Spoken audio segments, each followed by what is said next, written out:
They're going to have to play some damn good Halo if they want to beat a team like FaZe, but I think a strong showing against FaZe gives you promise for the rest of the weekend, so maybe it's not all about winning this series, I would say, but I mean, this Sentinels roster, they have expectations to at least be inside the top 6, and they have not been in the top 6 in many of these qualifiers online. Something's got to get going. Some momentum has to be gained.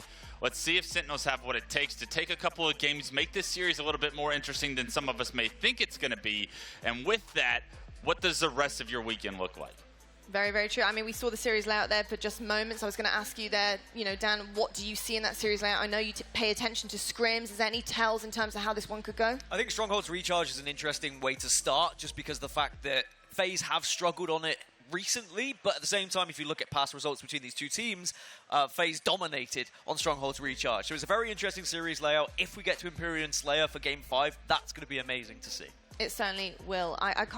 I really can't wait to see this first matchup. It's going to be absolutely incredible. Have you got any finishing thoughts there, Clutch, on this matchup in general and how you see this one going? No, I think when you holistically look at this series to kick off the tournament, 6 months after the team change from LethuL to Renegade, there's a lot of questions from how FaZe are going to perform this weekend, but I'm looking at it specifically through LethuL's eyes. A lot of times throughout my career, I was let go or replace on a team, and when you get these opportunities to beat that team, how much this series really means to these individuals and what your teammates do as far as stepping up for you as an individual that was replaced. I mean, this is a lot of like emotion on the stage. The players might not show it. He might try to like play it off, but this series means everything to LethuL, so I'm looking forward for him having a good series. Fantastic stuff. Well, it's enough from us on the desk. We're going to head on over to our casters right now to get this first match of our weekend underway, and we got Bravo and Onset on the mics. Fellas, what's up? Let's go.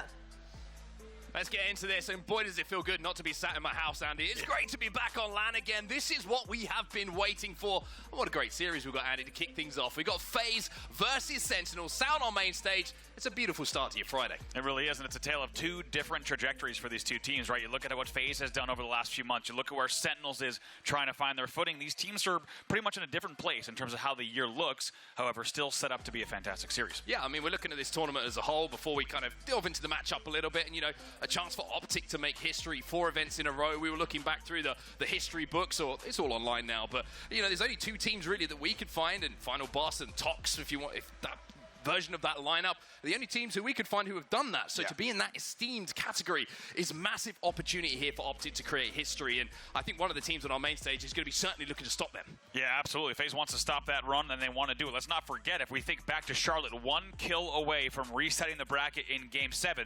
This FaZe roster has had a lot of time to think about that moment. They've had a lot of time to watch the VOD. They are now practiced. They are prepared. They've had months of preparation since the team change, and now it's time for them to win a championship. It starts here on day number 1. And speaking of championships, the craziest thing when we talk about winning a championship, this team being put together for a championship, this team, these 4 players, as established, as accredited, as many championships as they've lifted over the years, all of them yet to lift a trophy in over a year. Which is wild to say for these players, right? There's very few times in competitive Halo history while these players have been active where they have had a year drought with a championship win. That's the caliber of players that you have on the side of the FaZe stage. However, now here on the Sentinels side of the stage, as we said, a very different story for this team, and you could say largely yet to find their groove overall here in year number 2, have not necessarily clutched up in the series that they need to, and you look at the talent on this team, the pedigree, the tenure, you have to think top 12, top 8 is not where they want to be. This is a chance for them to change the direction of their season. It certainly is, and maybe Suspector is going to be that consistency that they need to push those series right into the depths, and maybe still one away here from FaZe, but it's going to be our first series of the day, everyone. It's about time we were back on LAN here for Halo Infinite. Sentinels waiting to take on FaZe, and as you can see, we're heading over to Recharge to start things off. Cannot wait to get to this gameplay, and as you heard Gaskin mention on the desk, the last time these two teams played this game type, it was 250-1 in favor of FaZe in Charlotte. That's a wild stat line. We actually had to have our stats team check it in the back to make sure that that was the actual score line, and that is a blowout if we've ever seen one. We'll have to see if Sentinels can answer back here as they get a little bit of a chance at revenge. We have seen on the main stage a Sentinels roster, they're not afraid to start the series hot against Optic Gaming back in Charlotte, just after Optic had been given their World Championship rings, then Sentinels had to watch it and go, okay, we're ready to play now. Now that we've got this celebration out of the way. They took that first game away, weren't able to keep that momentum going. But if they can get off to a good start here, if they can take game 1 away, the pressure goes onto the shoulders of FaZe. That's the question here. We're teed up for our first series of the day and of the weekend. And the shock rifle early on in favor of the side of Spartan on your screen. It's actually going to be lethal, I believe. Excuse me, sorry, you are completely right. And now he finally hits and connects with that headshot. But just looking across the kills and where they're being dispersed at the moment, you can see that it's very much Sentinels who have early control. They have control of C, they have control of B, shock in their hands as well. It's a perfect start from them. Yeah, we'll get that fixed there. We'll not have Frosty on your screen, as we said, with Spartan's POV. He's eventually taken down, though, so we'll get ready to switch on over here to another side of the screen. And as you said, early advantage went in favor of Sentinels. However, now they find themselves 3 dead. We can see Frosty's going to be able to watch the death screen for a few more moments as FaZe Clan really struggling to find any kind of footing on the map at the moment. It's been a hot start from Sentinels and consistently staggering those spawns. And on strongholds, that's what it's all about. Making sure that you've got a couple in the death screen so you can hit those strongholds, get them back into your hand. And it looks like we might actually be having a little restart potentially here as we do see Sentinels finally put a few points on the board. But we'll get you up to date with everything that's going on. Frosty taking his own life there might be a good example. And yeah, that's going to be a little restart to start things off. That's the dangers of too much screen time. You saw how many computers he had in front of him there, and today's youth, just too much screen time there, takes his own life, and it's tough to see. But as you say, a tech issue there in our first match.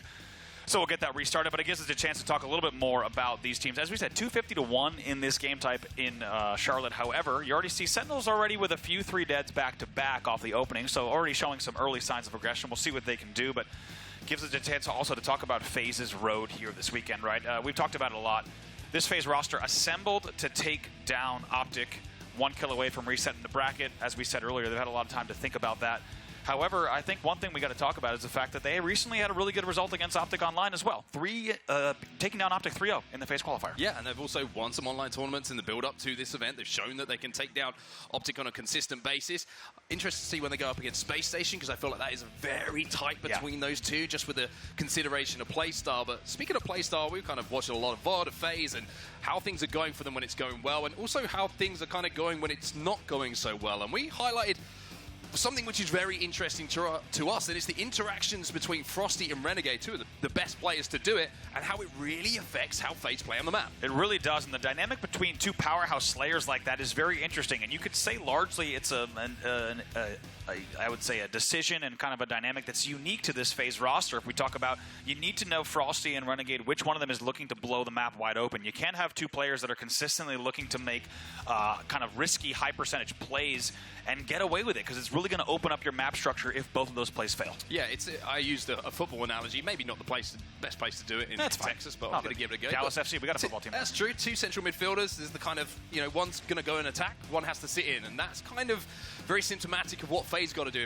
If Frosty's going to go off and make that play, Renegade has to sit into the structure of the team, support that play, and the same can be said if Renegade goes and makes that play. It has to be Frosty who recognizes it, and it's going to be all down to communication for FaZe. We always say how important communication is, but when you've got that dynamic on a team of 2 players who just have such unlimited talent, sometimes it's just about recognizing when it's your time to shine and when it's your time to be a part of that kind of bigger unit. Absolutely, and like you said, communication can be vital there. Knowing which player is about to make the first push, make the aggressive kind of, as we said, 50-50 play to maybe blow the map wide open, maybe an adjustment process for these players. We'll have to see how it all plays out as we are now back into game number 1. FaZe Clan versus Sentinels here, your first match of the tournament at the HCS Global Invitational at DreamHack Dallas. The good news is Frosty on your screen, Frosty on your POV as well, and it's going to be a great start this time coming in from FaZe Clan. 3 dead, but Sentinels do get away with the camouflage. So Nick's got a little bit of a decision to make here. Stay alive, maybe try and make a play off the back of this camo. Looks like he's electing to let his teammates get back on the map, but early scoring here going over to FaZe. Well done here by Nick. The best thing you could do there in that situation is get the camo, not get remote detonator, and as you say, wait for your teammates, see if you can make a push here despite dropping these first 15 points. Couple of shots going to go in. Nick does get the beat down and manages to survive. We'll call that an early morning play maybe coming in from both sides of the stage. Nobody being clean in their pickups of the kills, and it's now a 2-for-2 split. And look at Sentinels right now. Inside of A, inside of B as well. B will be reset, but that distraction enough now for Suspector to sneak in and finally get a little bit of scoring on the side of Sentinels. But just as I was about to say that, you can see the FaZe Clan have already moved their bodies towards C. It looks like KingNick with that kill onto Frosty is going to slow down the scoring. Yeah, C did start to flip right away. A little bit of progress there being made. We'll see what Suspector could do. Bottom elevator should get this one. He gets the help as well. So now we'll give them an opportunity, as you say, with a few more more points on the board. Essentially tied up here at the 20 mark. Got to prioritize these kills and does it perfectly well.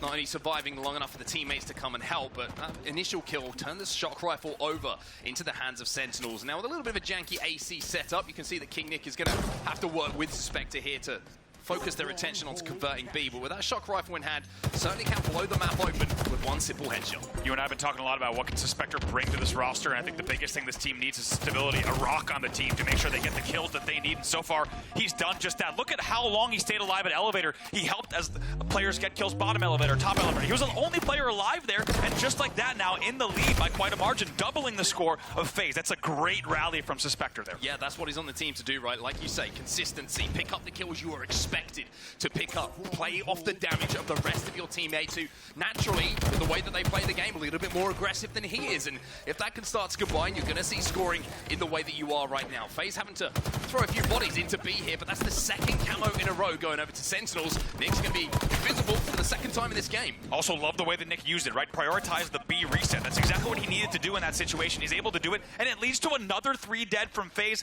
Heads up awareness from KingNick to bring that camo into B, get the sneaky kill and the sneaky reset. They will continue scoring. Well, it's already a better result than they had last time. Look at these two teams. It's actually 65 times better than it was last time. Exactly, and a triple cap here. But Sentinels is going to be the perfect tonic for them to kind of put that in the memory a little bit. But a lot of work to do, as we know. Strongholds with how good the teams are becoming at their rotations, how good they are at locking down certain setups. You are seeing sort of 100-point swings at times in games. So even though this has been a great start for Sentinels, and FaZe are certainly on the back foot, this is by no means over yet. And Sentinels have to keep that pressure on. There was 2v2 on the map. Solid goal control here from Sen. Frosty does well to stay alive on the stacks. That's going to be a big life there. And somehow he gets the help from Renegade.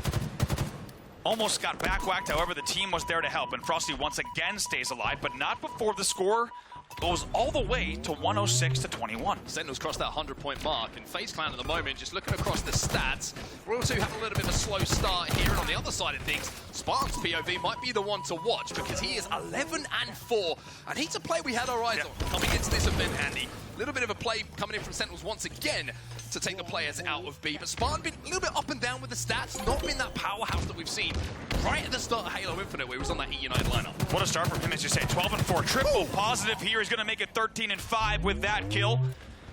And as you said, a player that we had our eyes on coming into this event as we were watching a video on demand from Charlotte as we're taking a look at these teams, a player we knew needed to step up. It was Spartan. However, on the other side of the stage, it's the first camo going into the hands of Renegade. Let's see what he can do to get his team back in this, as their score has been tripled by their opponents so far. Gets spotted out there smartly by Spartan, but this is the first camo now going into the hands, of FaZe Clan.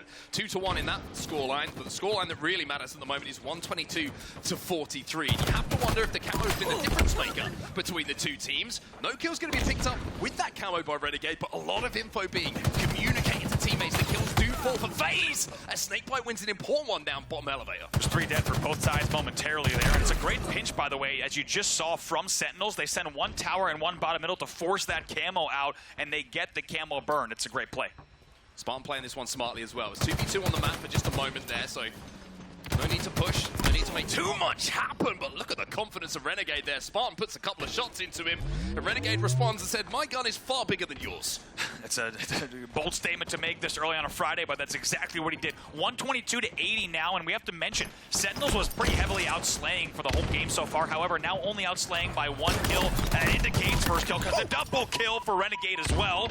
And that kill also will swing things. Now they're tied here. FaZe actually takes the lead in slays, 29 to 28, and they are creeping back in the score. What was just an 80-point lead is now only about a 20-point game. Now, one thing we love talking about now with how close teams are getting at the top echelons of this game is moments in games. Let's take ourselves back a few moments, Andy. Spartan, couple of shots onto Renegade.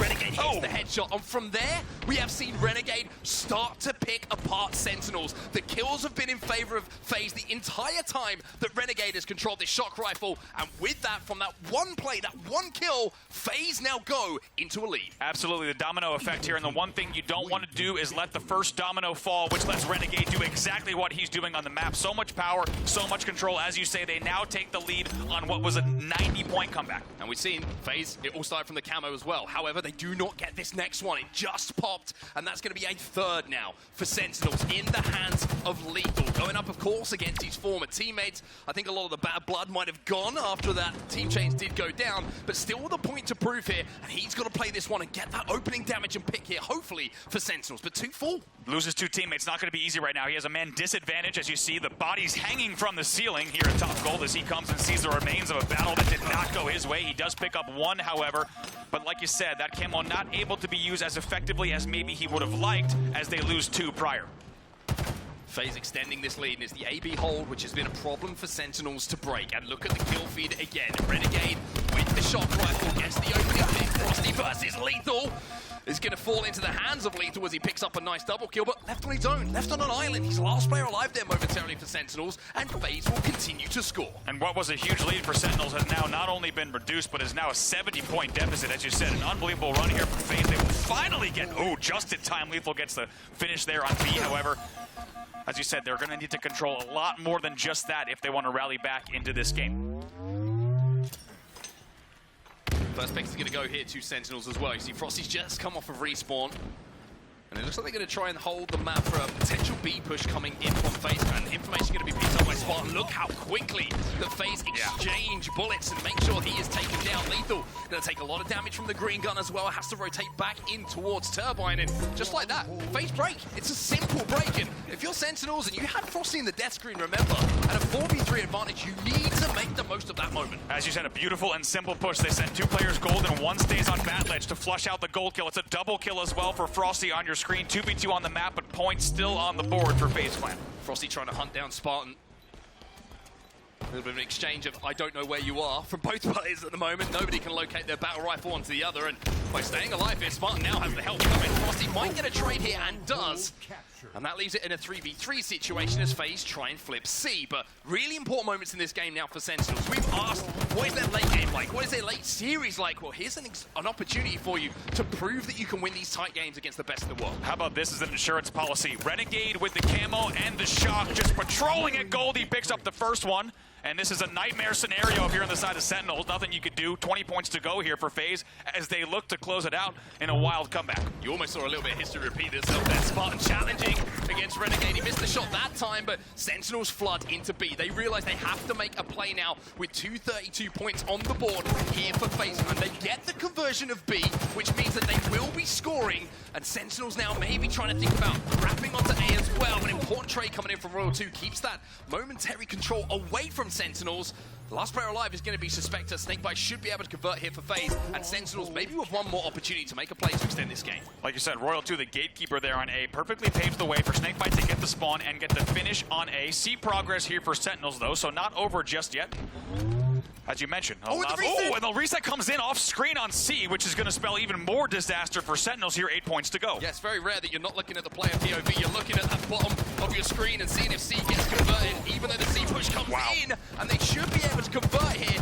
That little trade from SnakeBite might have just secured the game here, because numbers are falling in the favor of FaZe. Sentinels find themselves 4 dead, and FaZe will be able to flip C. That really should be the hit there. And how about SnakeBite? That's the player you depend on there to get that stick on B, to make sure that that's going to be all 4 dead at the end. BC will flip. 4 points to go. Nick having to make a desperate play. Renegade looking for a trade. Doesn't get it though, but can Nick get towards C, help teammates out on B on that conversion? FaZe Clan find themselves 3 dead. Frosty is last alive, manages to get 1, but it's not in time. It's not going to be enough. And FaZe Clan start the tournament hot here in Dallas with a 1-0 lead. 250 to 156 your final score there. And as we said, a much more impressive performance from the side of Sentinels now with this team change coming in. It's a very different result from them in game number 1. And also, let's not forget that they held the lead for quite some time, by about 70 or 80 points. It was a good run from them, but we saw it in the numbers, Marcus. You and I were watching the slays. Sentinels had about a 5 slay lead, and when you see that get closer and closer, you see the trend of FaZe. They're warming up. Yes, it's game 1. They're getting into the match, and in the end, FaZe actually outslays Sentinels 60-53. They outslay them by 7, and to be honest, it's kind of right in line with where the scoreline was as well. Really great late game composure coming in from FaZe. Yeah, it's just, you look at the little game-changer moments. We're kind of keeping our eyes out for those, and I mentioned it in the middle of that game. It's Renegade getting that pick onto Spartan. Bottom middle, it's a 2v2 on the map. Renegade pops up.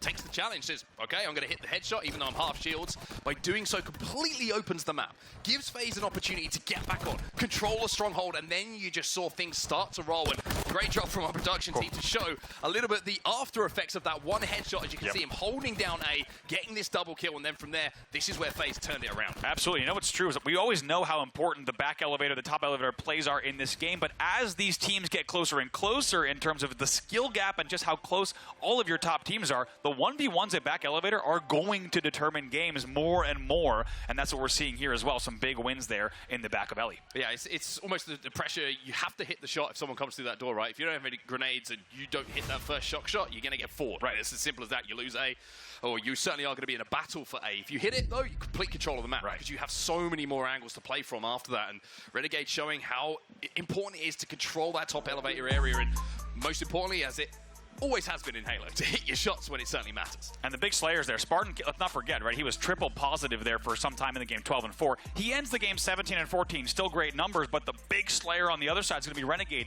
A little bit even better performance, 17-10 from him at the end of that game. So he took, as we said, just a moment to heat up, but once he did, they started to run away with that game. And you really look at, as you said, pivotal plays, something like SnakeBite hitting the death stick on batteries to make sure that it's forward dead. Things like that are what you can expect out of SnakeBite. The consistency out of him is going to come time and time again. And when that's firing on all cylinders, plus the dynamic we talked about earlier with Frosty and Renegade, they can look pretty unstoppable. And I would say in the last 4 minutes or so of that game, that's how FaZe looked. Yes, completely in control of that map in the last 4 minutes, like you say. And now an opportunity maybe to just put a couple of ghosts to bed with our game number 2, Street Slayer. Of course, this was the game in that grand final that went time, did not go to the 50 kills to really kind of resolve that game against Optic Gaming and reset the bracket. And now an opportunity for them to get a little bit of you say something off your back a little bit early on, put that one to bed, and think next time we see a Street Slayer, we're going to feel very confident. And I mean, you're looking at a Slayer heavy team. This FaZe lineup, it's very difficult to ever predict them losing a Slayer. Right. I mean, you talk about the slaying power across the entire board of this team. Smiles on the face of Renegade as well, as he, as we said,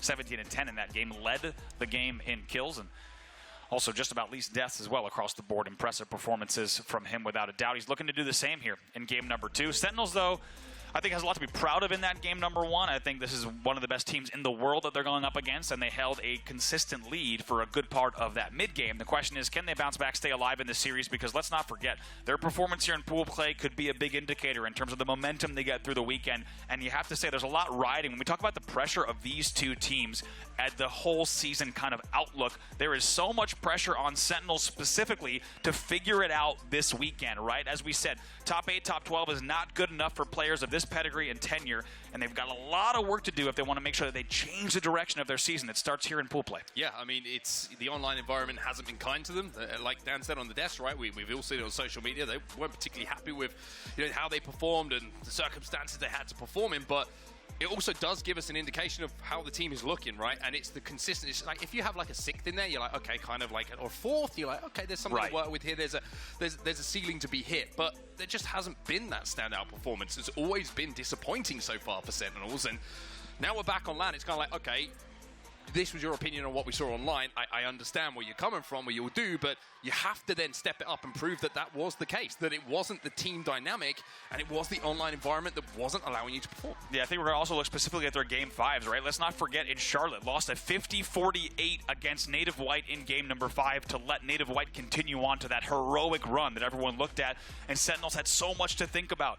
After that game number 5, letting Native White get back into it. I think they've had a lot of time to look at VOD, right? How do they make sure that in their Slayers they stay in this and not let games run away from them like that? And this is going to be their first Slayer test here on the main stage in game number 2. Yeah, they're going to be looking at the likes of Spartan and Suspector to put the numbers up. But I want to keep an eye on how valuable Nick's lives are going to be in this Slayer as well, because I've been impressed with Nick and his ability to kind of recognize where the plays he were making were a little bit, should we say a little bit greedy sometimes, when he was throwing away a couple of deaths, trying to open up space on the map and trying to be proactive for his team. And I think he's reeled that back in pretty well over the weeks that we've seen Sentinels practicing and trying to find their flow and find their form in some of these game types. But I want to see if he is being smart with those lives. Is he creating opportunities, even if it costs a -1? Right. Is it a +2 for the team overall that can convert on the play that Nick makes? And that's a tough part, right? If you look at the last game, KingNick tied in most deaths with Frosty, right? It's good company. He essentially had very similar numbers, only 1 or 2 kill difference, an assist difference from Frosty. So he's in good company, right? In that last game, Frosty and KingNick were both your openers. They're flying out of A. They're flying out of tower. They're making big, bold plays in long haul to try to break things open. And it's a really tough job to do well, right? And there's really also a fine line between the damage that you do, the timing that you do it, and how does your team respond, right? Because in one scenario, if you're 1 second too early and you get players weak in gold and batteries in Whirlpool, it might be a great play. But if you're 1 second truly too early and your team can't get around the corners they need to finish the kills on the sight lines, it's not going to work. It is such a amazing timing dynamic needed when you are the first player in dealing damage that you have to make sure you're dealing the right damage in the right place at the right time. It's not easy to do, and that will be the secret to success for KingNick. It's so interesting. We're talking about this role on the team, and I'm literally staring at Richie Hines sat down right behind your shoulder, which is like one of the best examples of doing it that we've ever had in Halo, right? Yeah. The guy was just a master of being able to kind of had that internal clock on where is my help coming, when do I need to disengage from this battle, where do I open up space on the map, and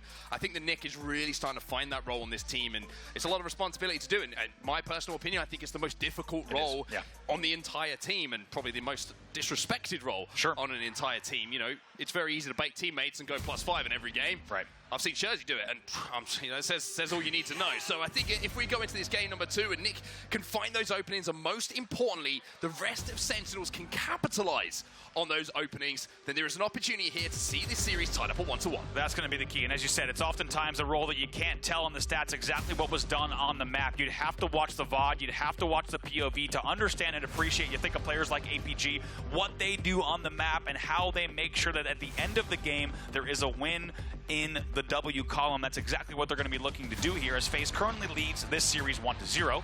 Sentinels looking to bounce back, tie the series 1-1. We'll see if they can do it here on Street Slayer. Really big test here for Sentinels. If they can tie up at 1-1 and steal this Slayer away, then the series has life. If they can't quite manage to do so, then FaZe are looking at potentially a 3-0 start to their tournament. It would have been the perfect start for them and really would fill them with the confidence and the motivation they need to go towards that championship they are so desperate for. But we're starting off from the point of view of Spartan. He's going to get that Stalker Rifle and already do some damage, but you saw how quick FaZe already on that rocket. My goodness, Frosty was absolutely gone. He booked it there with the rockets. 2 dead. SnakeBite picks up another kill across the board, so that's going to make things 2-1 in favor of Sentinels, but big kill still coming in, red gun control for Spartan early on. Yeah, very interesting to see where that rocket has gone as well. You can see SnakeBite picked up that kill and yet to pick up a death. So you would imagine that FaZe still have 1 rocket to play with, and if they can put it to use, then maybe they can open this map up and give the numbers over in their advantage. Shroud Screen, of course, going to go down, which is going to deny the push coming in. And I think a smart play to recognize here from Spartan that he was a little bit too pushed up. And if he's the player to go down, he turns over the Stalker Rifle, which you just can't do against FaZe. And look how early this slowed down. You can just tell. I mean, here we are, Pro Play Friday. This is your first series of the weekend, and we're tied 3-3 here with a driveway standoff. That just tells you how close these teams are. They don't want to be the ones to make the mistake. 2 dead here, though, for Sen, as they will take a lead here 5-4. Yeah, I want to give a lot of credit here to Sentinels at the start of this game. It's started 5-5, but just remember, it was, of course, FaZe that got that first set of rockets, and almost immediately. So not having that initial power weapon that spawns on the map and keeping the game tied up at 6-6, you got to be happy with that if you're a Sentinels fan. You really do. I mean, Sentinels responds, as you said. Frosty took those rockets to the gen right away, and he absolutely booked it before Spartan could even get 2 shots out of the red gun. Now 9-7 in favor of FaZe, as they have a very successful push here onto the Commando, and he's going to make his way now up the map. Will Renegade, rockets coming up at 25. Now, very interesting, isn't it? We were talking about how teams are starting to make pushes based around that rocket time. They're trying to push up past the rockets, create the kills necessary to lock down those power weapons, and then you are starting to see teams slowly extend leads. 5, 6, 7 kill leads start to establish themselves. At the moment, it's 9-9 in that score. SnakeBite the first to fall. Red gun's going to be in the hands of Frosty, so the Stalker Rifle is being picked up, and now you see immediately attention turns towards the rockets, but pressure coming in from Sentinels. Yeah, look at that. The timing was a bit early, actually, coming out of Sentinels. Their FaZe finds themselves 2 dead, but it was a little bit too early before the rockets came up, so it didn't guarantee a rocket grab just yet. They're still going to be down bottom middle. Love this play from Spartan, though. Recognize that it was so important to get ahead of the rockets, so important to pick up the kill on Frosty as he had that Stalker Rifle. He was going to be the damage dealer, and you see now Sentinels off the back of the play, managed to pick up the one rocket that was left over. Suspector did get the first kill as well, so 2 rockets, 2 kills, and that is the difference in the teams. It's 3 kills overall, but those rockets were everything. Wow, really impressed there with Sentinels. As we said, the first 2 kills came maybe just a bit early, so they had a solid 4v4. When the rockets actually pop, they win the next battle as well, and just like that, they find themselves with a 4-kill lead here, 16-12. Spartan trying to keep applying pressure. Frosty going to step up. One shot going to be missed, but he's going to snap on with the second 2. A little bit of damage coming in from a teammate as well. As Sentinels start to extend that lead ever so slightly. Suspector picks up a big kill though. You almost expected that to go over to Renegade, but that's what you're looking for from Suspector. 7-7 in this game, but picking up the important kill that keeps the numbers similar. Renegade going for the big sauce there. Nothing feels better than taking down a player who's trying to AR you and making sure you take him down with the BR. One fall. Excuse me. Both players fall on each side, now 21-17. Sentinels will find themselves 2 dead. SnakeBite is a wise to the push. We'll see if he can pick up these kills here at Tram. Yeah, he's trying to wait for a little bit of support from the teammates. Here he comes. And I mean, if you needed an example of waiting for support, SnakeBite doesn't get either of those kills. They're cleaned up by teammates almost immediately. It's a 3-kill game in game number 2 here between FaZe Clan and Sentinels. But Sentinels keeping that cushion. All attention now turns to the rockets. And when the general SnakeBite is pinging it, you know he wants everybody to focus on it. And you have to think a little bit of a limited map awareness there, or maybe even limited comms coming from Sentinels, because they sent 2 players up C ramp, and they didn't know there were 3 players in Tram there. Just a little bit of a misplay brings the game within 5 now. Interesting though, as the kills start to go down, they're all falling in the favor of Sentinels once again, and it was Suspector who got the first kill in the 4v4 scenario. So now you're going to see Suspector off the back of it, swoop in, picks up one, doesn't get the kill, but at least that's damage done by the rocket. It's out of the hands of FaZe, and now it's 27-23, and Sentinels have taken a win condition out of the hands of FaZe. Absolutely interesting play there, as he did maybe had the opportunity to shroud screen, decides not to shroud, instead gets taken down. So there's one rocket still bottom middle, just sat outside the L.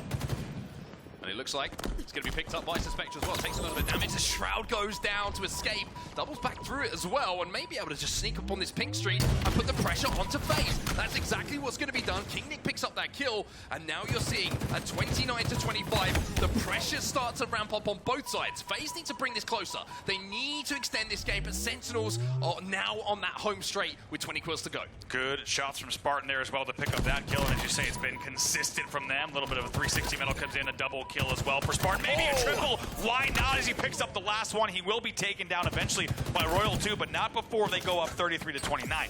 Drop shield goes down. It was a double kill from Spartan, but it was exchanged almost immediately.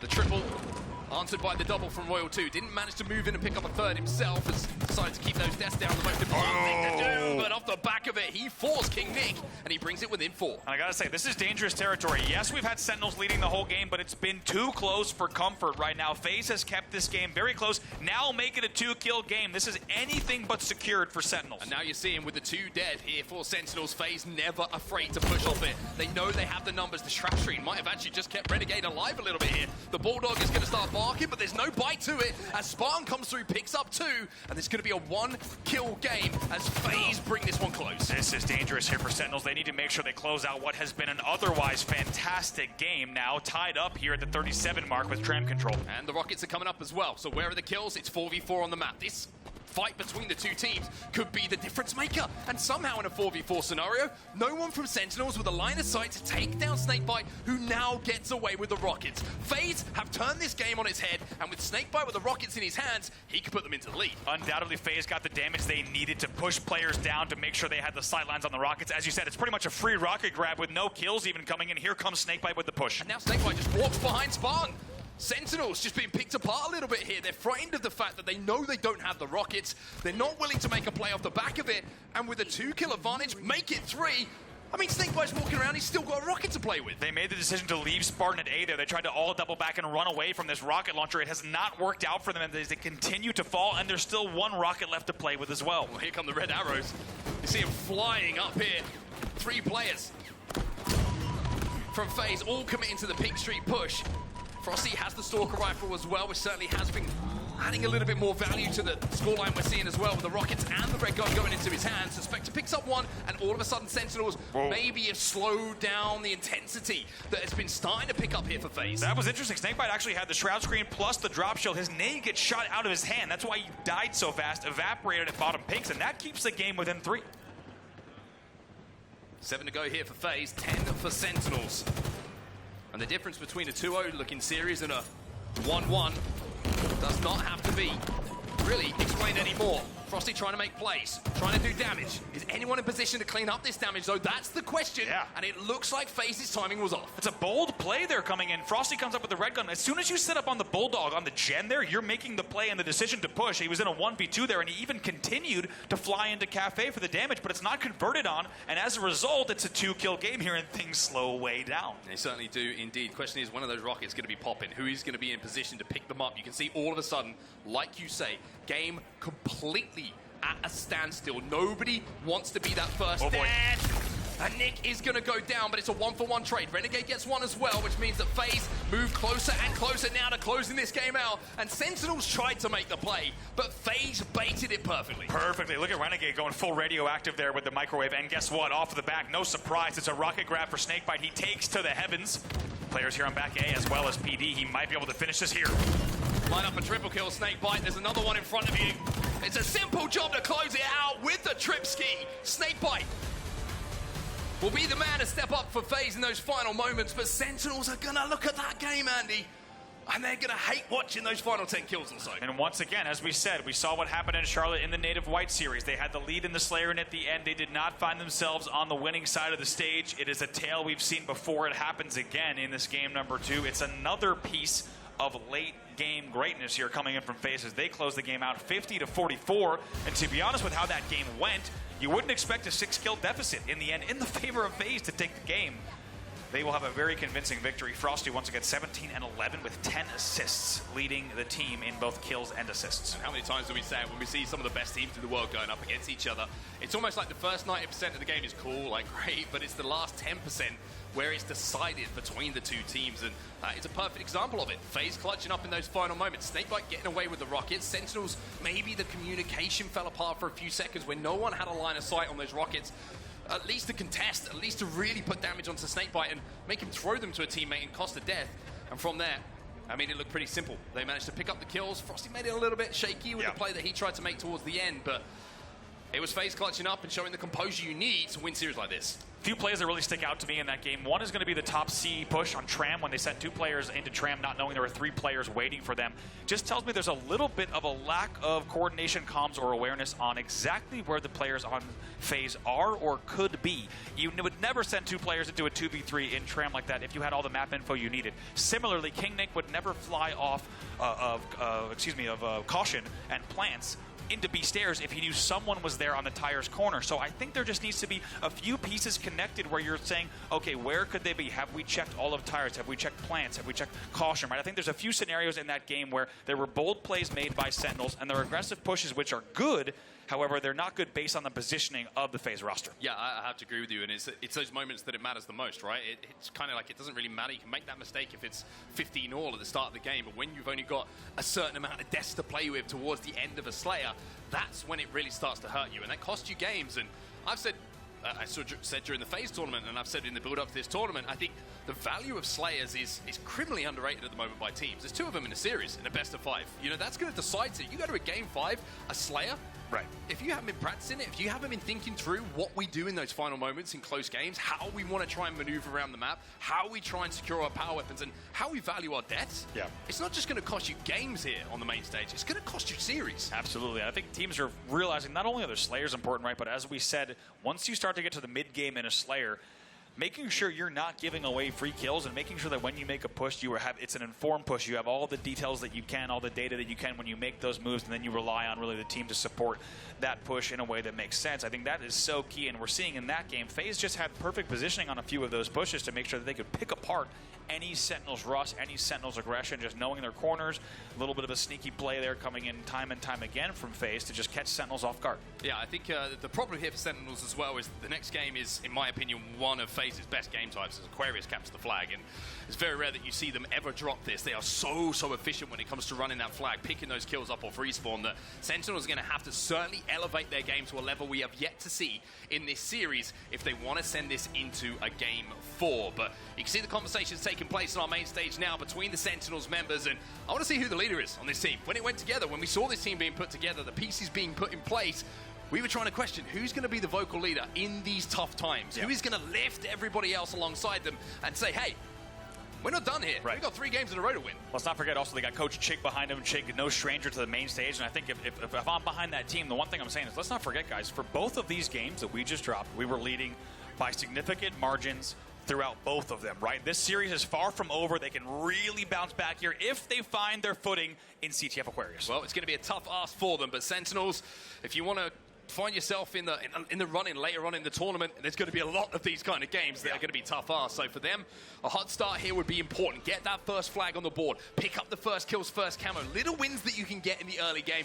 They can roll on. They can build momentum, and that's exactly what Sentinels need to do. They really can. Let's not forget the play style of these players as well. When you think about Suspector, Spartan, LethuL, KingNick, these guys know how to play fast. They've been on the main stage for a lot of them a decade or more here at this point. They know how to play this game type fast. They know they can play aggressive, and if they play their game, they can catch FaZe off guard here. That's what they need to do to get back in this series. Make sure they do not exit 3-0. Get some momentum. See if they can get on the board. Here we are now into game number 3. Well, let's keep our eyes on the camo. The first one in our first game of the series, of course, did go over to Sentinels. It was Nick who managed to get his hand on there, but through the carnage that's happening up on the top pink tower, you can see that somehow SnakeBite comes out of it not only with the camo, but with his shields intact, which seems somewhat surprising to me. Wow, it's a perfect push there. It's also 4 dead, and now a sneaky push coming in from SnakeBite. You could not have asked for a better opening strategy coming in from FaZe here, as they are going to make quick work of this opening rush. And it's almost funny to watch SnakeBite's point of view. He's like, where's everyone? I'm like, leave some for me. Yeah. Like, okay, I'll run the flag, don't worry about it. And with the efficiency that FaZe put on the board, it's going to be a first flag within the first minute. Almost the first push that's converted. Only 42 seconds or so on that flag. A very, very fast flag capture, certainly. And as you said, it's very rare that you have your camo player running the flag, but when there's nothing else to do, the camo player's like, well, because I got to run this flag home myself. They bring that flag and they lead early 1-0 here. And that's the hammer here, isn't it, for Sentinels? We were saying you need to get that first win, you need the camo, you need to get the flag moving first. Instead, they get absolutely decimated off the break. They completely get out-strategized. They lose those individual battles, and off the back of it, find themselves now in even more of an uphill battle. But at least they've picked up just a few kills here. They're inside of the base. LethuL trying to put pressure back on the FaZe guy. Good coordination there from LethuL and Spartan. As you said, you just need to find your footing early on, especially when that first cap goes in early. It's tough to bounce back and make sure that the game doesn't get out of hand, but a nice double kill here from LethuL as well will make sure that things are close. That's 3 dead for FaZe. Yeah, an opportunity to run here. He's got support top middle. Suspector. Gotta be careful though. Uses the thrust to escape and play his life instead of maybe trying to force that flag into the gen. Now he's got to deal with the players coming off of respawn from FaZe. A big win here would be an opportunity to keep that flag moving, and with the sidekick, the trade from Royal 2, probably the better result of the two teams. Definitely. The trade from Royal 2 is the play there. Royal 2 is going to be very happy with flying out into the gen for that trade. You have to wonder if maybe Suspector was thinking about thrusting back, right, with the sidekick. That really could work out well. Double kill comes into the feed as well for Renegade. And we're going to be popping up as well, so all eyes on top middle at the moment. And Renegade, if you can get this alongside that heat wave, then there's going to be more problems for Sentinels to deal with. He will be able to do so. KingNick is the last player alive for Sen. Everyone else, you can see Spartan is going to be respawning on the gen. Renegade taking just a smidgen of damage from that grenade, but he's going to be able to deal with Spartan pretty comfortably, especially with that combination. Renegade even dealing some damage to himself off the wall, still doesn't get taken down. He's like a kid in a bouncy house here top middle, just parading around, doing whatever he wants across the map. And oh, look at all the pings coming in, all the info as well, and he'll slowly make his way to clear out the fridge, something I do pretty regularly myself. Yeah, I've seen you do it, and trust me, you do it very efficiently. Anyone in Halo can match your efficiency around a fridge, and it certainly will result in good things for them. Killing spree going to come in for Renegade, but I'm interested to see how FaZe try and play off the back of this. You saw Renegade aggressively pushing on that fridge. It means they clean out the players. They should be spawning either in the fridge if they've left it overall in the gen, and with 4 in the death screen, Royal 2 should have a pretty comfortable time at least getting this past the 50% line. Look at Royal 2. The man's been in the gym as well. These are strong flag tosses. That flag goes all the way across the map. He's going to hit the straight stairs jump, but actually take a second to go into gen. Maybe hit a little bit of a slide here once the shields come back. 2 dead yet again. This should be comfortable, but one thing I got to point out is Royal 2 is so conservative with his life there. He's in the back of the base with a teammate, and you think you want to keep shooting in those scenarios. He actually thrusts it out to ensure that he 100% stayed alive. Then he doubles back, gets the backpack, then the flag run goes. Really, really good tactical slow play there from Royal 2. He's going to pick up another kill here. That's 3 dead again for Sentinels, and they're starting to get picked apart a little bit here. It's difficult to remember the last time that Sentinels had 4 alive on the map, and that is just the consistent, almost constricting map pressure that FaZe have at the moment. LethuL's going to be trying to rotate back into the base. Royal 2 going to be taken down, and finally, it looks like Sentinels are going to be able to fight out their spawn, but SnakeBite's saying, hey, you might have picked up a couple of kills, but you're going to have to go through me first if you want to get across and towards that camera that's just about to come up. So interestingly, despite the fact that we have 2-0 on the board and it has looked so one-sided, first run starts there, nice job from Spartan to toss and thrust back to try to stay alive and anchor on the flag, a little bit midship-esque. He's taken down, though, by a great double back from Frosty. One thing to note here is you have FaZe outslaying 31-23 right now, so Sentinels still with a lot of kills on the board. They're certainly being outslayed, but at 2-0 with 7:44 left on the map, if they can slow this one down, they might be able to make this a bit more interesting. Here's the sneaky run from Suspector. Yeah, he's going to run this one with camo. 2 dead on his side. He's going to have to wait and see where those respawns come in. This could be a problem here for FaZe, but picking up a kill was certainly going to make it a little bit more doable, shall we say, but the camo disappears at just the wrong time. The cloak is pulled off, and Suspector's left just to die. Terrible time. Nothing else to say, really. Terrible time to have your pants come down there. Caught with the pants down at the door when the flag tries to come in. That will, as you say, result in a flag return, so the score will stay here at 2-0, and a pretty difficult sneaky play when you have 2 dead. I think Suspector did everything he could in that scenario, but they will need to reset yet again.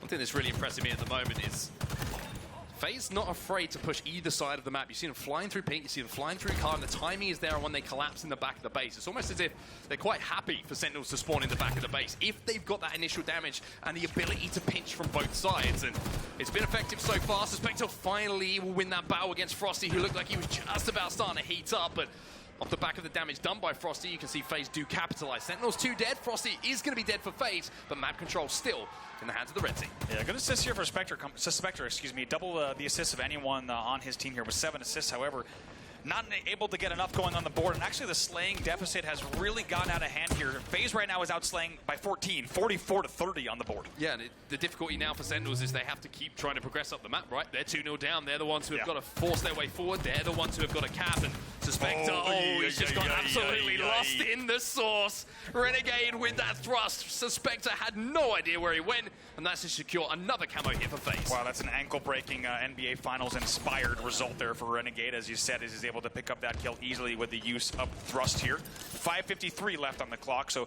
with the 2 flag cushion, you can tell that FaZe is looking to play a lot of Slayer here, as they now lead 47-33 on the kills category. LethuL going to run this one, though, and I tell you what, Royal 2, all of a sudden, who might be thinking, hey, I'm just here for a few kills behind enemy lines, he's got a lot of responsibility on his shoulders. Managed to pick up an important kill and, again, get away with his life. And that's one of the things that Royal 2 does best, right? A lot of players happy with the trade in certain scenarios. Royal 2 will pick up the kill and get out with his life as well to cause more carnage around the map. That's the difference maker. That's really what separates some of the best Halo players in the world from the greatest Halo players in the world, is somehow able to sneak out and stay alive in scenarios that they really shouldn't and continue to wreak havoc in the back of the base. Finally, he's taken down.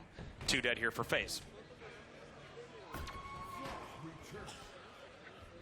Flag sent back home here. Suspector this time with the thrust to play with himself. He felt how painful it can be to go up against a player with that thrust a few moments ago, but now he's got the opportunity to put things right and maybe pick up a few important kills for him and his team. Nick's going to pick up 2. That's the opening that they're hoping is going to fall their way, as Suspector now tries to control top middle. Nobody on the FaZe side has decided to wrap back at the moment. They're trying to take over the pink tower, so if they play this well and Nick gets in a position to pull this, then full car control and that kill from Spartan might have just opened the map here. We'll see what they can do. As you said, FaZe had a lot of pink presence here that you could tell by Suspector's POV he was not expecting, right? He thought a lot more things would have been happening in Gen. He stays alive, but FaZe still alive here on the pink side. They pick up another one, but it's the fridge player, the last one that takes him down. Yep, the flag is still moving though. Frosty picks up 2, and that is vital. Yeah. He's now last player alive though, and he's got to manage to get an angle to take down Spartan. Spartan gets around the corner and tries to force this one home. Nick's going to come off the respawn. The best spawn possible for Sentinels. LethuL going to be there as well. The damage starting to come in. Frosty's doing what he can, but it's not enough. And even though Frosty did the damage, it's the cap going in for Sentinels. And with 4 minutes left on the clock, we now have a 1 flag game. And man, Spartan staying alive there. You have to wonder if he forced the bro spawns in just the right time, staying alive on the flag block. As you said, brings the game to 2-1. It's a lot more interesting all of a sudden. It is, but this could be the perfect response now coming in from FaZe. They are moving that flag across the map. Frosty's picked up the camouflage. Sentinels are about to be 2 dead, and all of a sudden, it's like, cool, you got a cap. They just woke us up a little bit. 3-1, the 2 flag advantage is reinstated here for FaZe. Love the way that Frosty played it. You can tell he thought, I might not get this stop. However, I'm going to stay alive top middle. I'm going to control top middle. I'm going to get this camo. And guess what? FaZe is able to hit the counter, and that gives them, once again, a 2 flag cushion with 3:22 left on the clock. Yeah, and it's pretty much the first time we've seen Sentinels with pressure on the FaZe side. Yeah. It's been full control, and I feel like FaZe were like, okay, cool. You've had to expend a lot of resources to get that flag back. 3 players coming off respawn just to force that one home. They get the counter cap almost immediately and just re-establish map control once more. So Sentinels with a good moment in the game, but FaZe still making the most of that situation. And look at the way FaZe is playing this, right? 3-1, 2:56 left on the clock. They are not afraid to just hold down the fort and make sure that no one can push in. And 2 kills do come in, though. So interestingly, the FaZe play does not work out immediately, and they find themselves 2 dead. Ooh, Suspector versus Renegade. The Psychic going to be the difference maker once again. Good damage coming in from those shot grenades as well. Picking those up, even though there has, of course, been a little changes, little tweaks to those. Not quite what they once were, but certainly enough to do consistent damage inside of the base. And Renegade making the most of his utility. An interesting piece of play there from both sides. Truly pretty uncharacteristic for this game type. Nice smooth double kill comes in from Renegade and almost picks up a 3rd as well. That'll be 2 dead for both sides. Suspector taken down as well. Flag is going to be out. LethuL does get a touch, but Royal2, I mean, he loves being behind enemy lines. It's where he does his best work, throws that one out, and he's looking for more kills. Royal2 picks up his 17th, and at the moment, you're looking across the stats.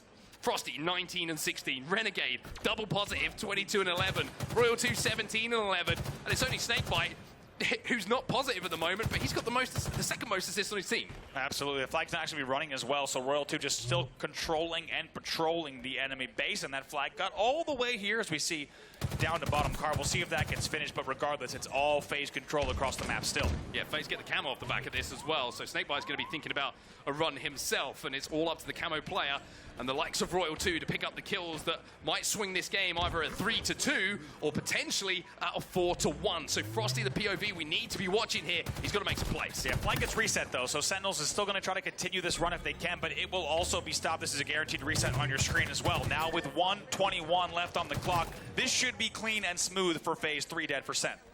Momentary 4 dead as all players fall. They're running a potential 4th flag here as well. Renegade picking up a kill. LethuL still in the death screen as well. And FaZe deciding, hey, I think we've got enough of an advantage here. Unless we put them 4 dead and we feel 100% comfortable in our map control, then we can just take our time here. Royal2 going to run that flag and actually going to run it towards Renegade, who was fighting. Yeah, look at this now. SnakeBite has helped their bottom mid as well. Royal2 changes the route, as you say. This should be the 4th flag going home.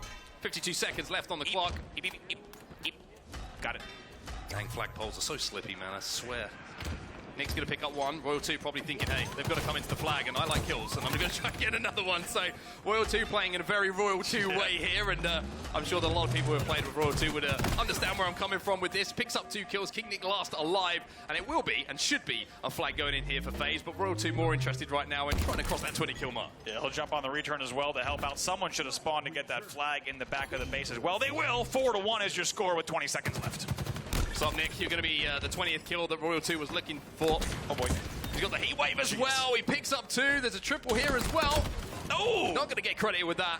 Spartan somehow stays alive in that. Didn't quite get the chunk on the heat wave he was looking for, but with 5 seconds left on the clock and with a 4-1 lead, it is going to be FaZe Clan, one of the tournament favorites, out to the hottest start possible with a 3-0 victory. Yeah, looking so good all series long, and let's not forget in the first 2, we saw easy Sentinels leads throughout the mid-game. Not the case in this game, though. FaZe with a very, very convincing game number 3 to end the series with a score of 3-0. Incredibly efficient gameplay from FaZe. I think we saw a lot answered, and what we were questioning in one series, we're saying, hey, how's the late game? How's the coordination between Frosty and Renegade? Well, we know how high a ceiling FaZe have, and if they're going to play at that kind of consistency throughout the weekend, they certainly will be in with a chance of lifting that trophy come Sunday evening. But for Sentinels, same old questions. Raise their head once again. Yeah, absolutely. I think Sentinels has a lot to be proud of at moments in the first 2 games. However, I think they have a lot to think about from the series overall and wondering how can we make sure that we make the most of pool play, set ourselves up as best we can for the bracket.